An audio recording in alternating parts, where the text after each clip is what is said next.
शांति।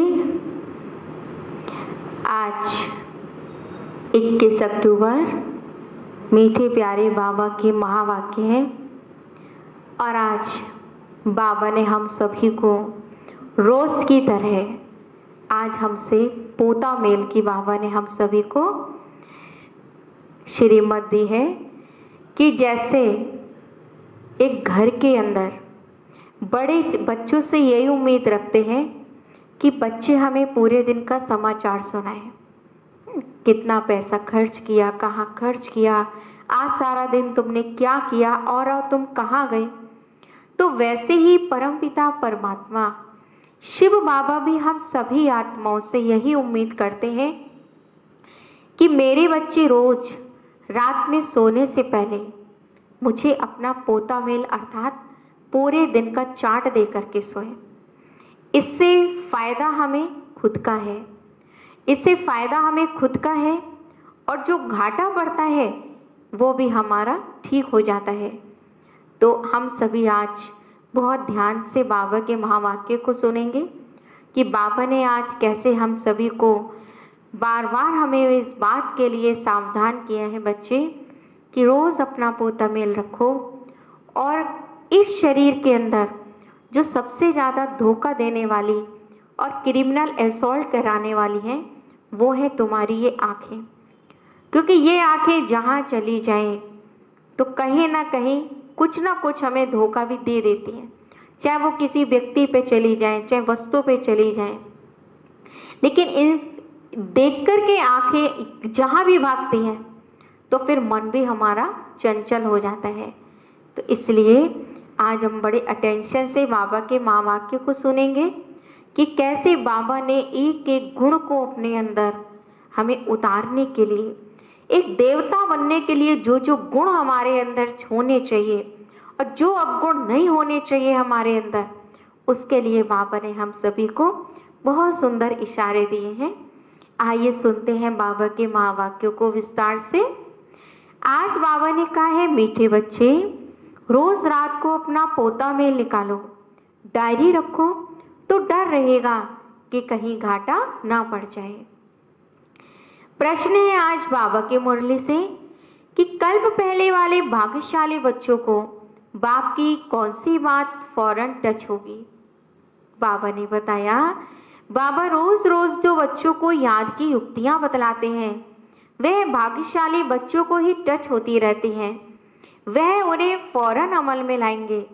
बाबा कहते हैं, बच्चे कुछ टाइम एकांत में बगीचे में जाकर के बैठो, बाबा से मीठी मीठी बातें करो, अपना चार्ट रखो तो उन्नति होती रहेगी। अब आप सोचेंगे हमारे घर में तो बगीचा है नहीं या आसपास बगीचा है नहीं। बगीचा नहीं, बाबा कहते हैं एकांत में जाने की ज़रूरत है। तो आप अपनी छत पर भी एकांत में सुबह या शाम के समय जा करके एकांत में आप बाबा से बातें कर सकते हैं और अपनी एकाग्रता की शक्ति को बढ़ा सकते हैं, क्योंकि जितना एकांत उतनी एकाग्रता। ओम शांति। मिलिट्री को पहले पहले सावधान किया जाता है, अटेंशन प्लीज। तो ऐसे बाबा भी हमें क्या कहते हैं, बच्चे तुम रूहानी मिलिट्री हो तो तुम्हें भी बाबा यहाँ पे अटेंशन प्लीज तो नहीं कहते, लेकिन ओम शांति कर करके बाबा हम सभी को अलर्ट करते हैं। बाप भी बच्चों को कहते हैं, अपने को आत्मा निश्चय कर बाप को याद करते हो। पूछते हैं, बाबा याद करते हो। बच्चों को समझाया है यह ज्ञान बाप इस समय ही दे सकते हैं, बाप ही पढ़ाते हैं। भगवानुवाच है ना, मूल बात हो जाती है कि ये भगवान है कौन। हम सभी ने अच्छी तरह जाना ही है कि भगवान कौन है, अर्थात जो हमारी आपकी तरह 5 तत्वों का नहीं है। कौन पढ़ाते हैं ये बात पहले समझने और निश्चय करने की होती है। फिर अतीन्द्रिय सुख में भी रहना है, आत्मा को बहुत खुशी होनी चाहिए। हमको बेहद का बाप मिला है। बाप एक ही बार आकर के मिलते हैं वर्षा देने। किसका वर्षा? विश्व की बादशाही का बाप हमें वर्षा देते हैं। 5000 वर्ष पहले मिसल, यह तो पक्का निश्चय है। बाप आया हुआ है, फिर से सहज राजयोग सिखलाते हैं। सिखलाना पड़ता है, बच्चे को कोई सिखलाया नहीं जाता। आप ही मुख से मम्मा बाबा उसके निकलता रहता है, क्योंकि अक्षर तो सुनते हैं ना। यह है हमारा रूहानी बाप। आत्मा को आंतरिक गुप्त नशा रहता है, आत्मा को ही पढ़ना है।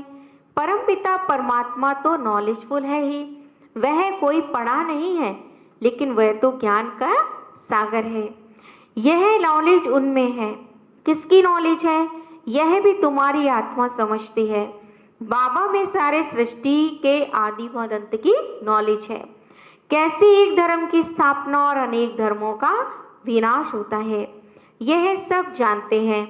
इसलिए उनको जानी जाननहार कह देते हैं। जानी जाननहार का अर्थ क्या है? यह कोई भी बिल्कुल नहीं जानते। अभी तुम बच्चों को बाप ने समझाया कि यह स्लोगन भी जरूर लगाओ कि मनुष्य होकर अगर क्रिएटर और रचना के आदि मदंत ड्यूरेशन रिपीटिशन को नहीं जाना तो क्या कहा जाए। यह रिपीटिशन अक्षर भी बहुत ज़रूरी है। करेक्शन तो होती ही रहती है। गीता का भगवान कौन, यह चित्र बड़ा फर्स्ट क्लास है। सारे वर्ल्ड में यह है सबसे नंबर 1 भूल। परमपिता परमात्मा को ना जानने के कारण फिर कह देते हैं ये तो सभी भगवान के रूप हैं। जैसे छोटे बच्चे से पूछा जाता है कि तुम किसके बच्चे हो, तो कहेंगे मैं फलाने का बच्चा हूँ। फलाना किसका बच्चा है, तो कहेगा मैं फलाने का बच्चा हूँ। फिर वह कह देंगे वह हमारा बच्चा है। वैसे यह भी भगवान को जानते नहीं हैं तो कह देते हैं कि हम ही भगवान हैं। जब भगवान को नहीं खोज पाए, जब भगवान के बारे में नहीं जान पाए, तो हमने ये कह दिया कि भाई हम ही भगवान हैं या सब जगह भगवान है। तो इतना कहने से क्या भगवान की प्राप्ति हो जाएगी? नहीं। बाबा कहते फिर तो तुम और ही भूल पे भूल करते गए और उस परमात्मा को भूलते चले गए। इतनी पूजा भी करते हैं परंतु समझते नहीं हैं। गाया भी जाता है ब्रह्मा की रात तो जरूर ब्राह्मण ब्राह्मणियों की भी रात होगी। ये सब धारण करने की बातें हैं। यह धारणा उनको होगी जो योग में रहते हैं। याद को ही बल कहा जाता है। बाबा कहते हैं याद क्या है? बल। और ज्ञान क्या है? रत्न। तो ज्ञान रत्न है और याद एक बल है जिससे हमें आत्मा को ताकत मिलती है अपना परिवर्तन करने की। ज्ञान तो है सोर्स ऑफ इनकम। याद से शक्ति मिलती है जिससे विकर्म विनाश होते हैं। तुम्हें बुद्धि का योग बाप से लगाना है। यह ज्ञान अभी बाप ही देते हैं, फिर ये ज्ञान तुम्हें कभी मिलता नहीं है। सिवाय बाप के तो कोई दे ना सके। बाकी तो सब है भक्ति मार्ग के शास्त्र, कर्म कांड की क्रियाएं, उसको ज्ञान नहीं कहेंगे। स्पिरिचुअल नॉलेज एक बाप के पास है और वे ब्राह्मणों को ही देते हैं, और कोई के पास ये स्पिरिचुअल नॉलेज होती नहीं है। दुनिया में कितने धर्म मत पंथ हैं, कितनी मतें हैं। बच्चों को समझाने में कितनी मेहनत होती है, कितने तूफान आते हैं। गाते भी हैं नैया मेरी पार लगाओ। अब सबकी नैया तो पार नहीं की जा सकती है। कोई डूब भी जाती है, कोई डूब भी जाएगी, कोई खड़ी हो जाएगी। 2-3 वर्ष हो जाते हैं, कईयों का पता ही नहीं। कोई तो पुर्जा यानी टुकड़े टुकड़े हो जाते हैं, कोई वहाँ ही खड़े हो जाते हैं। इसमें मेहनत बहुत है। बाबा कहते आजकल आर्टिफिशियल योग कितने निकल पड़े हैं, कितने योग आश्रम हैं। रूहानी योग आश्रम तो कोई हो ना सके। सब शरीर के लिए तो योगा सिखाते हैं और योग, पर कोई आत्मा की उन्नति के लिए योग नहीं सिखाता। वो तो सिर्फ परमात्मा ही सिखा सकता है, क्योंकि वो आत्मा का पिता है, इसलिए उसको आत्मा की चिंता है। बाप ही आकर आत्माओं को रूहानी योग सिखाते हैं। बाबा कहते हैं यह तो बहुत सहज योग है, इन जैसा सहज तो कुछ भी नहीं है। आत्मा ही शरीर में आकर के पाठ बजाती है। 84 जन्म मैक्सिमम है, बाकी तो कम कम होते जाएंगे। यह बातें भी तुम बच्चों में कोई की ही बुद्धि में धारणा होती है। पहली बात बाप समझाते, कहाँ भी जाते हो तो पहले पहले बाप का परिचय जरूर दो। बाप का परिचय कैसे देवे, इसके लिए तो युक्ति रची जाती है। अब भाई पहले बाबा कहते उसकी रग देखो कहाँ है, फिर उसको बड़ी युक्ति से शिव बाबा की पहचान दे दो। वह जब निश्चय हो तब समझें बाप तो सत्य है, जरूर बाप सत्य बातें ही बताएंगे, इनमें तुम्हें संशय बिल्कुल भी नहीं लाना चाहिए। याद भी ही मेहनत है, इसमें माया अपोजिशन करती है, घड़ी घड़ी याद भुला देती है। इसलिए बाबा कहते हैं बच्चे अपना चार्ट लिखो, तो बाबा भी देखें कि कौन कितना याद करते हैं, क्योंकि चार्ट रखने से ही हमें पता चलता है कि हमारा घाटा हो रहा है या फायदा हो रहा है। 1/4% भी चार्ट नहीं रखते हैं। कोई कहते हैं हम तो सारा दिन याद में रहता हूँ। बाबा कहते हैं यह तो बड़ी मुश्किल है, सारा दिन रात तो बांधेलियां जो मार खाती रहती हैं वह याद में रहती, यानी जिन आत्माओं को, जिन माताओं बहनों को बाबा के घर आने में बंधन है, बाबा उनकी बात करते हैं कि वो घर में ही रह कर के कितना मार भी खाती हैं और शिव बाबा को याद भी करती हैं। शिव बाबा कम इन संबंधियों से हम छूटेंगे, वो बांधेली आत्माएं कहती हैं। आत्मा पुकारती है बाबा हम बंधन से कैसे छूटें। अगर कोई बहुत याद में रहते हैं तो बाबा को चार्ट भेजें, डायरेक्शन मिलते हैं, रोज रात को अपना पोता मेल निकालो, अपना चार्ट निकालो, अपनी डायरी रखो। डायरी रखने से डर रहेगा कि हमारा घाटा ना निकल आए। बाबा कहते हैं कि तुम्हें अपना चार्ट लिखने की एक डायरी मेंटेन करके रखनी चाहिए, जिसमें रोज की डेट का हम बाबा को रात में अपने दिन की अवस्था का चार्ट दे सकें। और खास पोता मेल में क्या लिखना है कि आज बाबा हमने आपको कितना याद किया। बाबा देखेंगे तो क्या कहेंगे, इतनी मोस्ट बिलव्ड बाबा को इतना समय ही याद करते हो, लौकिक बाप को, स्त्री को तुम कितना याद करते हो और मुझे इतना थोड़ा भी याद नहीं करते हो। चार्ट लिखो तो आप ही तुम्हें लज्जा आएगी। तो कल फिर अगले दिन अपना चार्ट बढ़ाएंगे, तो लौकिक बाप को, स्त्री को तुम इतना याद करते हो, इस हालत में मैं पद पा नहीं सकूंगा। इसलिए बाबा चार्ट पर रोज जोड़ देते हैं बाप को। और 84 के चक्र को याद करना है तो फिर चक्रवर्ती राजा बन जाएंगे, आप समान बनाएंगे तब तो प्रजा पर राज करेंगे। यह है ही राजयोग, नर से नारायण बनने का एम ऑब्जेक्ट है। जैसे आत्मा को देखा नहीं जाता बल्कि उन्हें समझा जाता है, इसमें आत्मा है यह भी समझा जाता है। इन लक्ष्मी नारायण की जरूर राजधानी होगी। इन्होंने सबसे जास्ती मेहनत की है। किन्होंने? श्री लक्ष्मी और नारायण ने इस पद को पाने के लिए बाबा कहते बहुत मेहनत की है। जरूर इन्हों की भी बहुत प्रजा होगी, ऊंचे ते ऊंचा इन्होंने पद पाया है, जरूर वह बहुत योग लगाया है, तब तो ये 5 विद ऑनर हुए। 5 विद ऑनर बाबा किन बच्चों को कहते हैं कि जो बिना सजाए खाए, बिना धर्मराज को अपना मुंह दिखाए, सतयुगी दुनिया में चले जाते हैं धर्मराज को बाय बाय करके, वो है 5 विद ऑनर आत्माएं। यह भी कारण निकालना चाहिए हमारा योग क्यों नहीं लगता। धंधे आदि के झंझट में बहुत बुद्धि चली जाती है, उनसे टाइम निकाल इस तरफ जास्ती ध्यान देना चाहिए। कुछ टाइम निकाल बगीचे में एकांत में बैठना चाहिए। अब फीमेल तो जा ना सके, उनको तो घर संभालना है, पर बाबा कहते पुरुषों को सहज है। कल्प पहले वाले जो भाग्यशाली होंगे उन्हों को ही ये टच होगा। पढ़ाई तो बहुत अच्छी है, बाकी हर एक की बुद्धि तो अब अपनी अपनी होती है ना। कैसे भी करके बाप से तुम्हें वर्षा तो लेना ही चाहिए ना। बाप डायरेक्शन देते हैं, बाप का डायरेक्शन तो सभी के लिए होता है, अब कोई ले या नहीं ले वो हमारी मर्जी है, करना तो बच्चों को ही है। बाबा डायरेक्शन देंगे जनरल, एक एक पर्सनल भी आकर के कोई पूछे तो बाबा उन्हें राय दे सकते हैं। तीर्थों पर, बड़े बड़े पहाड़ों पर जाते हैं तो पंडे लोग सावधान करते रहते हैं, बड़ी मुश्किलात से जाते हैं। तुम बच्चों को तो बाप बहुत सहज युक्ति बताते हैं। बाप को याद करना है, शरीर का भान खत्म करना है। बाप कहते हैं मुझे याद करो। बाप आकर के हमें नॉलेज दे करके चले जाते हैं। आत्मा जैसा तीखा रॉकेट तो कोई हो ही नहीं सकता। अगर आत्मा शरीर छोड़ दे तो सेकंड में कहाँ की कहाँ चली जाती है। वो लोग मून आदि तरफ जाने में देखो कितना टाइम वेस्ट करते हैं, यह भी ड्रामा में नूंद है। यह साइंस का हुनर भी विनाश में बहुत मदद करता है। वह है साइंस और तुम्हारा है साइलेंस। अपने को आत्मा समझ बाप को याद करना, यह है डेड साइलेंस। मैं आत्मा शरीर से अलग हूँ। यह शरीर पुरानी जूती है।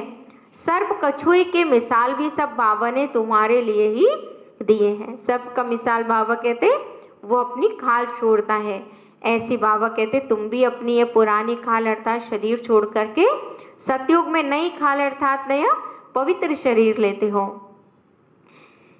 तुम ही कीड़े जैसे मनुष्य को भूमू कर मनुष्य से देवता बनाते हो।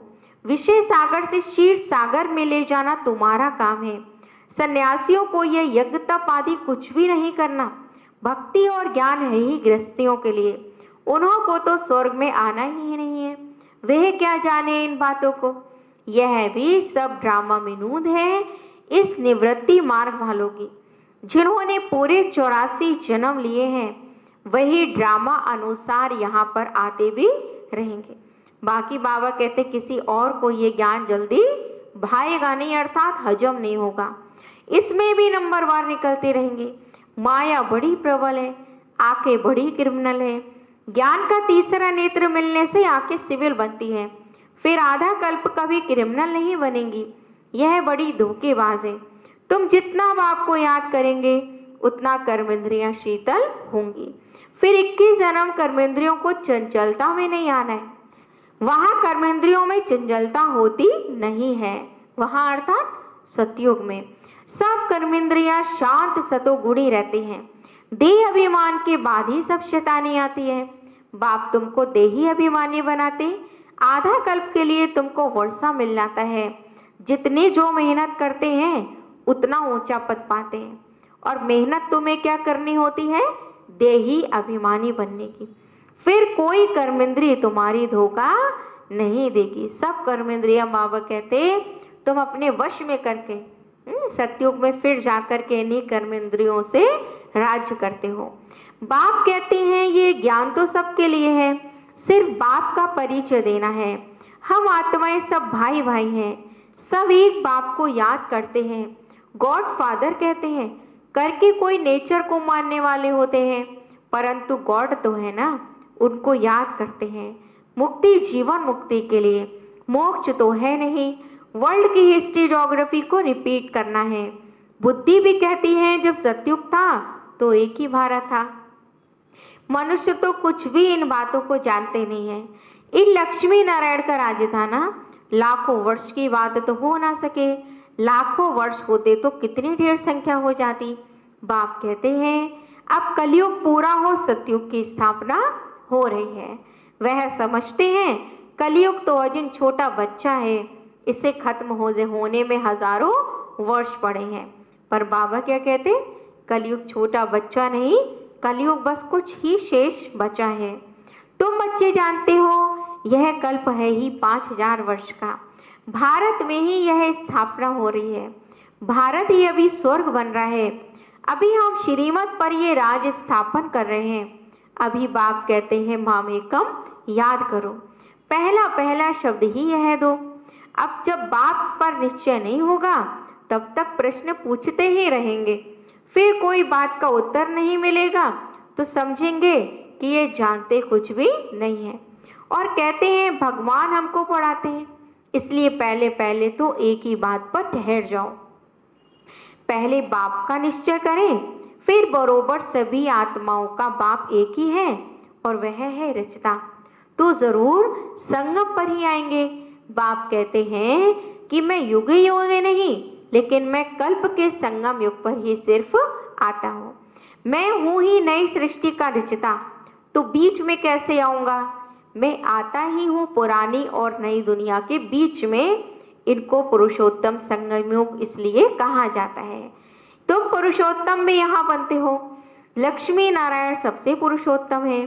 एम ऑब्जेक्ट कितनी सहज है। सबको बोलो कि यह स्थापना हो रही है। बाबा ने कहा है पुरुषोत्तम अक्षर तो जरूर डालो, क्योंकि यहाँ तुम कनिष्ठ से पुरुषोत्तम बनते हो। ऐसी ऐसी मुख्य बातें तुम्हें भूलनी नहीं चाहिए। और संवत की डेट भी तुम्हें ज़रूर लिखनी चाहिए। यहाँ तुम्हारी पहले से राजाई शुरू हो जाती है। औरों की राजाई पहले से नहीं होती है। वह तो धर्म स्थापक आए तब उनके पीछे और धर्म की वृद्धि होती है।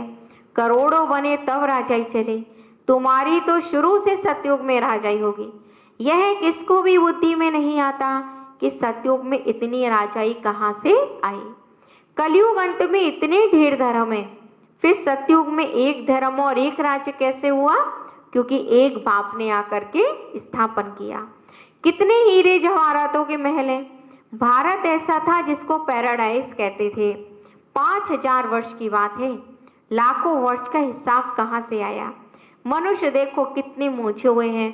अब उनको कौन समझाए? वो समझते थोड़ी है कि हम आसुरी राज्य में हैं। इनकी यानी देवताओं की तो महिमा क्या है? सर्वगुण संपन्न, 16 कला संपूर्ण, निर्विकारी, अहिंसा, परमो धर्म। इनमें 5 विकार होते ही नहीं है, क्योंकि देही अभिमानी है। तो बाप कहते हैं मुख्य बात है मुझे याद करो। 84 जन्म लेते लेते तुम पतित बन गए हो, अब फिर पवित्र बनना है। यह सब ड्रामा का चक्र है। अच्छा, मीठे मीठे सिखिलते बच्चों प्रति माता पिता बाप दादा का याद प्यार और गुड मॉर्निंग। रूहानी बाप की रूहानी बच्चों को नमस्ते। हम रूहानी बच्चों की रूहानी बाप दादा को नमस्ते नमस्ते, गुड मॉर्निंग, शुक्रिया बाबा शुक्रिया। आज की पूरी मुरली का सार है जो हम सभी को खास पूरे दिन अपने इस बाबा की मुरली से पुरुषार्थ पर अटेंशन देना है। पहला पॉइंट है, ज्ञान से तीसरे नेत्र को धारण कर अपनी धोखेबाज आंखों को सिविल जरूर बनाना है, क्योंकि यही सबसे ज़्यादा काम खराब करती है। याद से ही कर्मेंद्रियां शीतल सतोगुणी बनेगी, इसलिए यही मेहनत तुम्हें करनी है। दूसरी पॉइंट है, धंधे आदि से टाइम निकाल एकांत में जाकर याद में बैठना है और कारण देखना है। बाबा कहते हैं एकांत में जाकर चेक क्या करना है कि कारण देखना है कि हमारा योग क्यों नहीं लगता है। अपना चार्ट जरूर रखना है। आज प्यारे बाबा ने हम सभी को वरदान दिया है, निर्णय शक्ति और कंट्रोलिंग पावर द्वारा सदा सफलता मूर्त भव। निर्णय शक्ति और कंट्रोलिंग पावर द्वारा सदा सफलता मूर्त भव। इस वरदान का स्पष्टीकरण है, किसी भी लौकिक या अलौकिक कार्य में सफलता प्राप्त करने के लिए विशेष कंट्रोलिंग पावर और जजमेंट पावर की आवश्यकता होती है। बाबा कहते हैं किसी भी काम में सफलता लाने के लिए 2 पावर चाहिए, एक तो कंट्रोलिंग पावर और दूसरी जजमेंट पावर। क्योंकि जब कोई भी आत्मा आपके संपर्क में आती है तो पहले जज करना होता है कि इसे किस चीज़ की ज़रूरत है। नब्ज द्वारा परख कर उसकी चाहना प्रमाण उसे तृप्त करना और स्वयं की कंट्रोलिंग पावर से दूसरे पर अपनी अचल स्थिति का प्रभाव डालना, यही दोनों शक्तियाँ सेवा के क्षेत्र में सफलता मूर्त बना देती हैं। स्लोगन है, सर्वशक्तिवान को बाप को अपना साथी बना लो। सर्वशक्तिवान बाप को अपना साथी बना लो तो माया पेपर टाइगर बन जाएगी। सर्वशक्तिवान बाप मेरा साथी है तो माया पेपर टाइगर के समान है, वो हमारा कुछ नहीं कर सकती। अच्छा, ये थे आज के बाबा के मुरली के महावाक्य। खास बाबा ने हमें 2 बात पर कई बार अटेंशन खिंचवाया। एक तो बाबा ने कहा बच्चे अपनी डायरी मेंटेन करो जिसमें तुम्हें अपना चार्ट रोज़ बाबा को लिखकर रात में सोने से पहले देना है। और दूसरी बात पे बाबा ने आज फोकस किया कि एकांत में जाकर के बैठो और चिंतन करो। बगीचे में जाओ या छत पर जाओ और सोचो, चिंतन करो। क्या चिंतन करो कि हमारा योग क्यों नहीं लगता है, कारण क्या है। कहीं आइज हमारी तो क्रिमिनल नहीं है, कहीं आंखें तो हमारी धोखा नहीं देती हैं, और देती हैं तो इन आँखों को ही हमें रूहानी और आँखों को ही हमें सिविल बनाने का पुरुषार्थ करना है, अर्थात अपने ऊपर मेहनत करनी है। ओम शांति।